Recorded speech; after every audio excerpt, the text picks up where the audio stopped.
right, well, welcome out. I don't know which episode number this is, but it has definitely been a while. Welcome to Frontlines. Today we're going to be talking about, AEP prep, kind of what you should be doing as an agent, some things you should be looking for, kind of planning out. We may get into some SEP stuff that's kind of been hitting a lot lately, especially for our virtual reps. Anything else you guys think we should talk about, or? I do have different shirts. Yeah. I swear, every time we do a podcast, I'm always in the same it's attire. It's like your uniform. But, yeah. We unplug you from the closet and you come out and say things. So let's talk AEP prep. Have you guys been getting, what are the questions some of your agents have been asking you as we kind of get closer to AEP or maybe even certs? Is that some questions you guys have been getting? I get a couple questions on it, and a lot of it's like, hey, when do I have to have this done by? Okay. And my response is the day you get it. Yeah. Because as you've said and as Mike said, you don't exist to the carrier until that cert is done. Yeah, it's always kind of hey, when should I do these? Well, as soon as you get it, the faster the better. They don't take that long, right? So guys and gals, so as you're getting these emails from the different carriers, take the time, and it's not that much time, to just knock them out as they come in. And like Lex said, you don't exist to the carrier on their reports when they're getting ready to do those marketing dollars, or if it's Humana MRP dollars. If you're not ready to sell, they don't even consider you. So just kind of keep up on that. Anything else you've been hearing? Same thing. They just gauge it on, okay, is this agent serious? How quick did they do their search? So they're looking like, oh, this guy's, it's September. We're getting ready for AP. He hasn't done it yet. They're not going to take you seriously. So just get it done. They do kind of stagger. We're still waiting on WellCare and a couple others right now. But yeah, and speaking on those marketing dollars, if you want those and you're one of these guys and you don't get your cert done till the end of September, well, they've already got a list of agents they're getting that to. If you're down here on the bottom, guess who's probably not going to get marked for marketing dollars? No, you won't get marketing dollars. You won't. You won't. So let's even be up here. Even take a half step back. AHIP is out. I've heard a lot of questions about not necessarily the discount code, the one I always get every year. That's pretty easy to overcome, but just how easy or how hard it is. For me, I've been, I don't know, this is the 14th or 15th time I've taken AHIP. It's all the same. There's a couple questions. If you ask me what they are, I couldn't remember because I kind of brain dump when it's over. But, just on that, guys, AHIP is just it's a checkbox. It's a necessary step in the process. As soon as it's already out, it's been out. If you're not done with AHIP, come on, right? Come on, man, get it done. It's a couple hours of your time. It signals to the government that you're ready to sell product for next year. It signals to the carriers, and then it just kind of ties into the carrier search. It's not, it's not that difficult. Mrs. Chang is turning 65 in September. When can you enroll in her plan? Or, hey, when does AEP start? I actually got that question the other day. Same as it does every year. But just super basics, knock it out. And another question I got kind of recently is, how can I set myself up to be kind of a good agent, right? Which was a great question. And, I always just kind of relate the story. When I first got in the industry, I read Medicare and You kind of, I wouldn't say religiously, it was like the Bible on the side of my nightstand.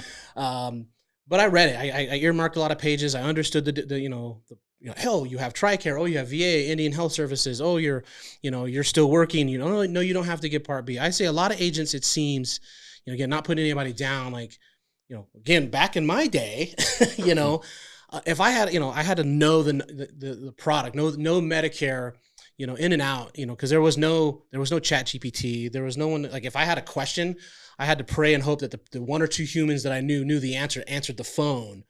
So just kind of brush up on your actual knowledge. And I think, again, tying that into AHIP, that's a good kind of place to start if you're kind of lacking some of the knowledge. Go through that for real and kind of just build those fundamentals, right? Understand, what you're selling people. And to add on that, if you want to be a good agent, plug for Tampa, August 5th and 6th. The three of us will be there along with Mike to do the Agent Elite Training. It is free to join. You don't have to be one of our agents. We hope you are. If you come out, we hope you can contract with us if you're not already. But we're going to be 2-day event, share the knowledge how to be a good agent. It's not a Medicare one-on-one training. It's literally what you said. How can you be a good agent, especially in this day and age? I've been in 10 years now. You guys have been in longer than me, but it's just changing all the time. It's keeping you up to date. So August 5th and 6th in Tampa at our office. reach out, comments, whatever I'm you sure need. Mosiah can put the You can event plug it. Yep. registration link and blinky lights or whatever in there. Right above your head somewhere. Yeah. Yeah. Right across Okay, the we're face. throwing too many effects at Mosiah. Yeah. Well, I mean, on that note, we just had our agent elite training here. Kind of my key takeaway from that event was, what I like about dealing with agents is like you get to see some of their processes, and I won't name names, but like, when we were like describing, how Rocket CRM works and the automations, the way I explain it, you literally saw people's heads explode like, oh my gosh, I can do this. And, shout out to the Medicare mamas, a great group of gals, but it was just cool to see like, hey, like they've been experiencing this pain point. You showed up at the agent elite training and I wouldn't say we solved your problem, but we've been able to provide a tool that's just going to make their lives easier. So I thought that was pretty cool. And some other things, some agents were sharing some of their processes with us. And I was just kind of like, hey man, let's keep it simple. Like you're doing way too, I don't know why you're collecting, driver's licenses and power of attorneys. Like there's only one document you have to keep for multiple years. And that's a scope of appointment. Yeah. Like, don't need an ingenious solution to problems that don't exist. Bingo. Yep.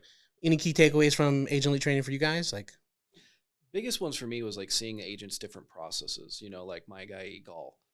He definitely sells in a different style than I do, which is perfectly fine. I always tell people what you learn from me is not the way, it's a way. Yeah. There's multiple ways of doing this, but take a little bit of me, take a little bit of Jordan, a little bit of Rich, and that's really what Egal has done. And so he's put together this process that's actually really cool to see from somebody who's newer to the industry. That's cool. And the elite training, he was able to learn some things and really refine that. Be like, oh my gosh, why haven't I been doing these things? Especially the stuff in Rocket. Some of the automation that we were able to show. Yeah, agents have their own path. What works for me doesn't work for you, and vice versa. But we still pick up on each other's things that do work. Mm-hmm. We were having a discussion the other day of setting up for Tampa, and like we're talking about best telesales practice. And one of the things that I would do sometimes is I would typically put my clients on hold. Say, hey, put you on hold for a minute. This is what I'm doing in the background. I'll be back with you in a couple minutes. Yeah. Something I did. I was successful with it. He's the opposite. I'm the opposite. I never put my customer on hold. If I cannot put them on hold, then that's better for me. I would much rather have a conversation with them while I'm doing things. Tell them, hey, Rich, I've just got to look some of this information up. Got to plug it into the government system. And because it's the government, it's got to take a while to go to there and come back to me. So it's slow. How's the weather treating you in Tampa? Okay. So I would much rather take that opportunity to build rapport and to just have a conversation with them to where other people put them on hold and it works for them. For me, I don't do that. Well, here's funny. I'm completely different than the both of you. I say things like, I use humor, right?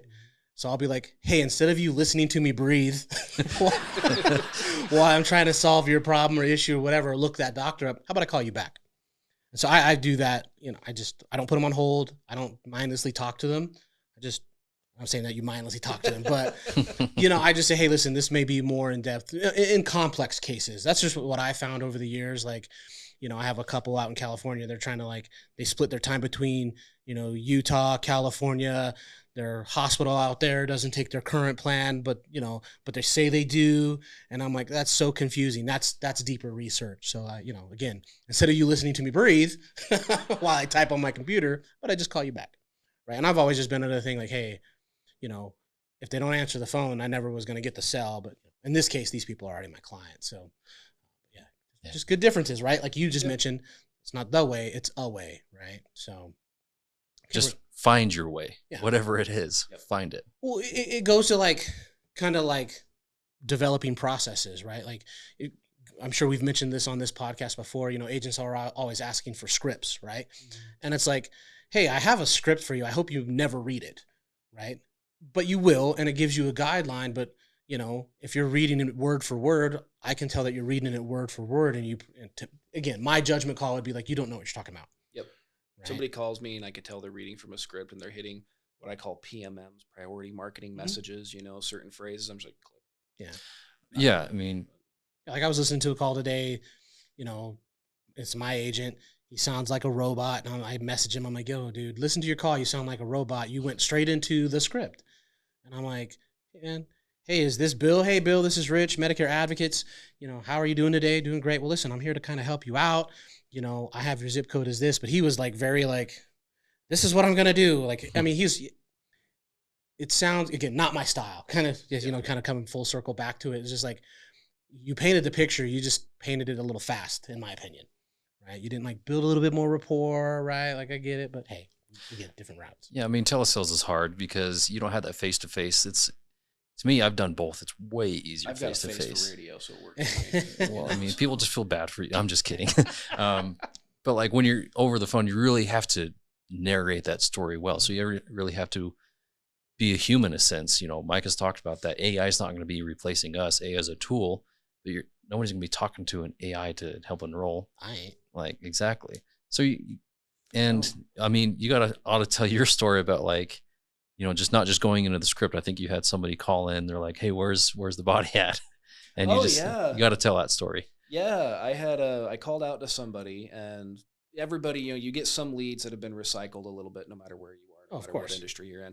So I get this recycled lead, and this guy picks up the phone. He just says, "Where am I picking up the body?" And me being the person I am, my immediate response is, underneath the dumpster behind 5th Street, wear 2 gloves. I made a mess this time.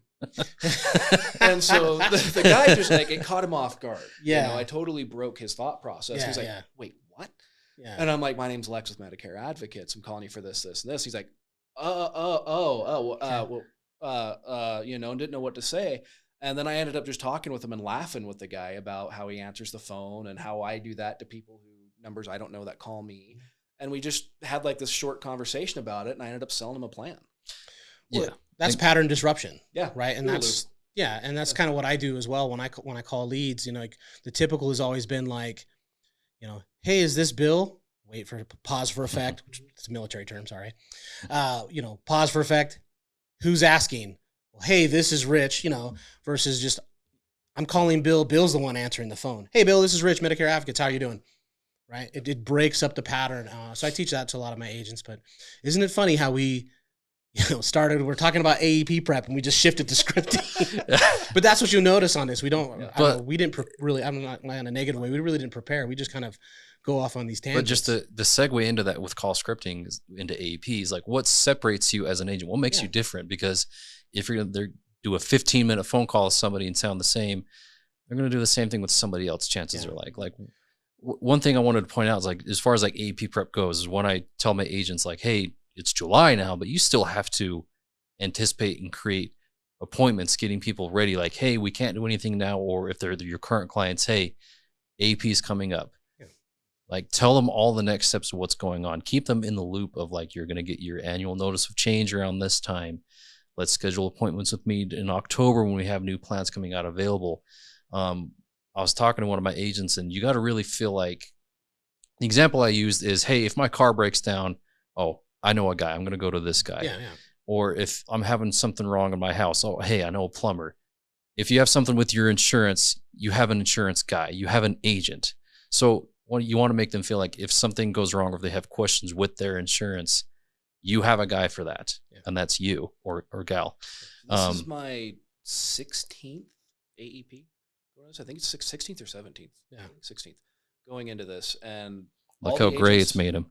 Right, I'm actually 22 years old, but the agents that I've seen who have the most successful AEPs is because they prep now. Yeah, you know, the prep work that they put in now, contacting their current clients, letting them know what's going on, even contracting or looking for people that they can pipeline for AEP. All that kind of work happens now for these guys that enroll 100, 150, 200 people during AEP. Well, I'd even say it starts before, you know, what does, like, if you're using, you know, Rocket CRM or your master spreadsheet, how accurate's your data, right? Hopefully you've been, you know, putting in plan information. So that way, when the plans start, you know, announcing, you know, let's say there's going to be some SARs, you know, service area reductions, like okay, who does that affect in my book of business? You know, are there certain new plans going into certain areas? Do I want to, you know, market new plans? You know, even like from a field agent standpoint, okay, great. Like, you know, I think there's going to be a return to that. Okay, I'd start reaching out to the broker managers now and going, hey, you know, don't ask them for leads. You know, hey, you know, Humana broker manager in my local market, you know, are you guys doing any marketing? Are you going to do any community events? Same thing with like United Healthcare, right? Hey, are you going to be doing any events? You know, booths, whether that's Walmart's, right? Like I would start kind of having those internal discussions with myself, right? You know, am I going to do that? You know, I'd be looking at, you know, and if I I am a field agent and a teledigital is kind of weird, but like, I look every year, I download my book of business. I create a mailer of some kind. Some agents don't do that. Again, I'm old school. So I would mail out to my book of business. I would create a campaign in the CRM now. I wouldn't wait. And what I like to do in the CRM is I pull up a calendar and I kind of, hey, on this day, I'm going to initiate my automation. And it's going to be multiple texts, multiple voicemails, multiple emails, some manual dials as well. And I'll create all that messaging. If you need help, reach out to your agent success manager for sure to kind of help create that. But I specifically target days. Hey, on October 1st, this is the text that I want to go out. On October 14th, on October 15th, and hey, here's the I usually go 2 weeks out again. So now we're getting close to the end of October, right? Like, again, I just strategically target certain days. Hey, this is the day of Thanksgiving. Happy Thanksgiving, right? I throw that in there. Hey, last day of AEP. And I think if you just kind of have that, game plan, it just sets you above and beyond some of the other players in the game. Well, what you're describing is you're just creating those touch points with your client. Yeah. Whatever way it is, whether it be mailers, text, email, sometimes some clients like a phone call, and that's great. You're creating those touch points throughout and not just a one and done thing, I think that's where a lot of people end up not having the successful AEP they want. They just wait till, okay, I'm ready on October 15th, and they just jump on the dialer or whatever, and they're too late at that point. Like, yeah, you'll get some stuff out of a dialer if you're using the dialer system, but like if you had prepped before, like I remember one AEP, I had set up appointments and I had like 16 enrollments the first day, just back to back to back to back to back to back. And there's people that have way more than that just because they've prepped prior to that. Or they've done, like the main thing that I'm like harping on agents right now. If you're not pipelining throughout the year, you're crazy, right? Yeah. If you're just getting on, whether you're an in-person or a virtual or a hybrid of the two, there are going to be people you can't help today, right? Period. And so if you haven't like gotten verbal consent to, reach back out, on a recorded line, or whether you do it through a message, whatever it is, right? You're not building 100, 200 people. My first, not tooting my own horn, but my first annual enrollment as a Medicare advocate, by the time annual enrollment rolled around, I had 150 some odd people just following up, right? Sent them out I just added them to my campaign. Hey, this is Rich. You said I could call you during annual enrollment. I got a couple, right? But again, those are a couple of people I didn't have to kind of refine in essence. So you should definitely be pipelining now. That's kind of before, day one. And then another thing I tell agents, you've heard me say this in some of our trainings, is time block. What is your schedule going to be during annual enrollment? What are the days? Like, again, I'm a hybrid. So there's days where I work on the phone. There's days where I go in person. There's days where I deal with my current clients. Like, plan all that out. Be strategic with your time. If you're in like a Utah Valley, like I am, there's days, it could be 100, 200 miles in one day. So I'm like, hey, on this day, I'm going to be in this county, right? I get that specific on where I'm going to be on my calendar, because if not, one day I'm, again, if you're local to Utah, one day I'm in Logan at 10, and then I have to be in freaking Nephi at 4. That's crazy. That's a couple 100 miles in one day. So like, be strategic with your calendar and your time and all that. And then also just kind of throwing in there, definitely want some admin time. Hey, these are the applications I've processed, make sure I didn't miss any of my text messages, those kind of things. So adding on that admin time as well too, is we had the whole industry effectuation problem last AEP, right? Yep. But one thing that one of our agents, Dave, does, the last week of AEP, he checks every single one of the plans he wrote and make sure it shows up and it's going to go in effect. He uses Mark to just check the future effective date. Checking your broker portal? And your broker portal as well. Using the tools you've been given. The tools you've been given for free? It's mind-blowing, right? Oh, use the tools that you have to make sure the business you're writing is going into effect. Of course, yeah. So just make sure you're doing that on the admin side of things. Okay. Revenue generating activities. So I think that kind of beats AEP prep and all that. I don't want to say to death, but I think really prevalent right now, I think we should just spend a little bit of time talking about SEP selection conversation on virtual calls. I don't think it's a big problem face to face, just because of the nature of that relationship. But there's been a what's the word? Uptick of founded complaints. When agents are virtually selling folks, the struggle is always finding an SEP. And unfortunately, some agents take it upon themselves just to submit business without having the conversation with the member, but without educating their member, right? And so you've already got that person on the line, and you're working through that process. And chances are, again, if they file a complaint, hey, consent to enroll, you didn't look at my doctor, that may be unfounded. But in that conversation, if you didn't talk to that member about an SEP or the SEP you're going to use for that application, it's going to be a founded complaint, right? So I don't know if you want to kind of touch on that a little bit, Lex.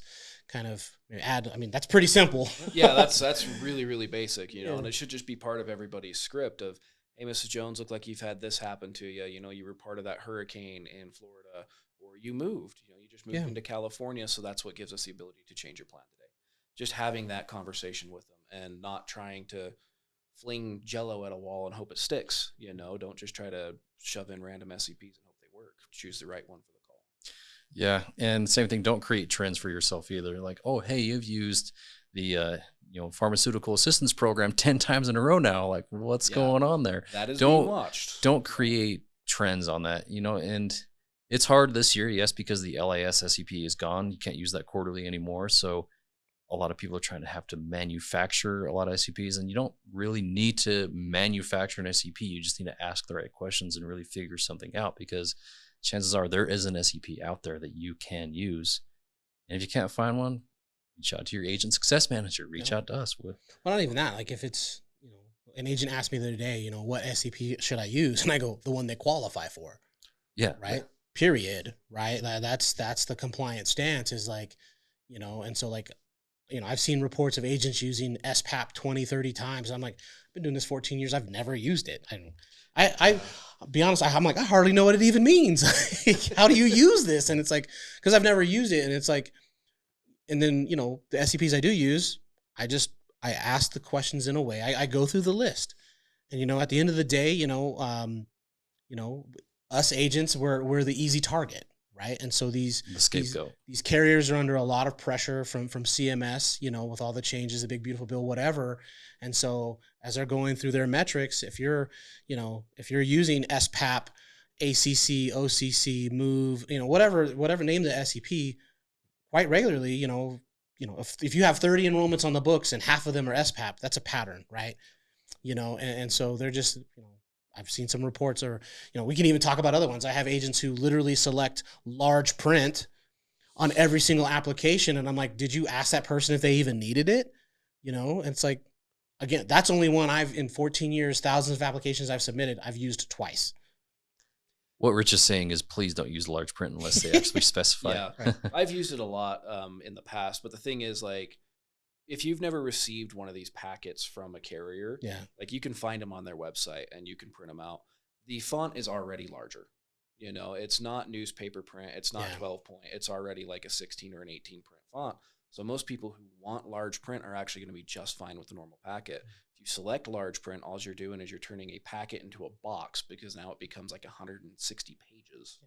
And if the member really wants large print, they can select that after enrollment. They can request it. So I know we kind of jumped around there, but I was just like, as I was talking about those SCPs, that came into mind too, because another thing they're tracking, right? Welcome to ADD Corner. Yeah. Sure. Yeah. So don't trend on your SCPs. And also, like, when you're in the call with people, make sure you're being compliant, because, like, hey, they might have complained on something like, hey, like the doctor's not network. Oh, it is, but you didn't use the correct SCP or said the wrong verbiage. You did something else. You're going to get screwed that way. So make sure throughout your call, you're, like we said, we have scripts, but like we have that anatomy of compliant sales call. Hit the metrics, hit the required things you're supposed to say. It's there to protect yourself. If something happens, that's your insurance. Like, oh, I actually said it. It's right here. This part of the recording. Anatomy of a compliant sales call. Print it out. Either laminate it or put it in a little sleeve. Get yourself some expo markers and use it as a checklist. You do this 16 years and it still hangs on the wall, like you. Yeah. Well, and then it's like you're going through the sales process. Every single presentation, for the most part, you're presenting the same exact benefits, top to bottom. Hey, this is a PPO plan. This is what PPO means, right? Hey, it's 4 stars. This is your freaking premium. This is your Part B deductible, right? This is your Part B give back. Whatever it is, you just literally you're hitting the same benefits every time. Like when I saw the anatomy of a compliant sales call the first time, I was like, I already do all that, right? I just don't have to say chiropractor now, right? Because in a home appointment, like in a field sales environment, to be a compliant sell, you literally had like, I would turn the book upside down and I'd put it in front of them and I would read upside down. Hey, we're going to be talking about this plan. On this page, this is just general information, right? I literally would read every single bullet, you know. Hey, here's your star rating. Here's your multi-language insert, right? Like, you know, and do the enrollment there. But yeah, man, it's just those things. Yeah, back to SCPs. If they don't have one, that's AEP Prep. Yep. Pipeline them, right? That's another one I always teach agents. Like, if it's a no today, doesn't mean it's a no tomorrow. When I finish a call, if I can't, you know, sign that person up or acquire that business, whatever the word is, hey, do you have an agent? Mrs. Smith, do you have an agent that helps you year after year make these decisions, or you just answer the phone every time it rings? Goes back to what I said earlier. Do you have a person that, oh, something's wrong with my insurance, I call Rich? Mm-hmm. Same thing. I'd love to be your agent. In fact, this is how I do it. In fact, I'm going to send you my actual business card. Right? I'd send a hard copy business card. Hey, if they called me in the future, great. If not, great. It didn't cost me that much money, but I'd love to be your agent in the future. You can call me with any questions you have. Thank you very much. Right. So, all right. Any other things? Geez, I can't even talk. I want to cover. I think that's pretty much, I don't know how we're doing for time. Our timer's not on. Yeah. I don't have anything to add. Okay. Final thought would just be make yourself memorable. Because if you don't make yourself memorable, you're setting yourself up to be forgettable. Yeah. Whether that's a sell or you're trying to get a date, make yourself memorable. This is not a dating podcast. My final thought would be, please get your certifications done. If you haven't done AHIP, get it done. It's not that hard. It's 4 or 5 hours of your time. I do mine at night when I'm just sitting there watching random TV shows. It's pretty easy. Okay. All right. That's a wrap.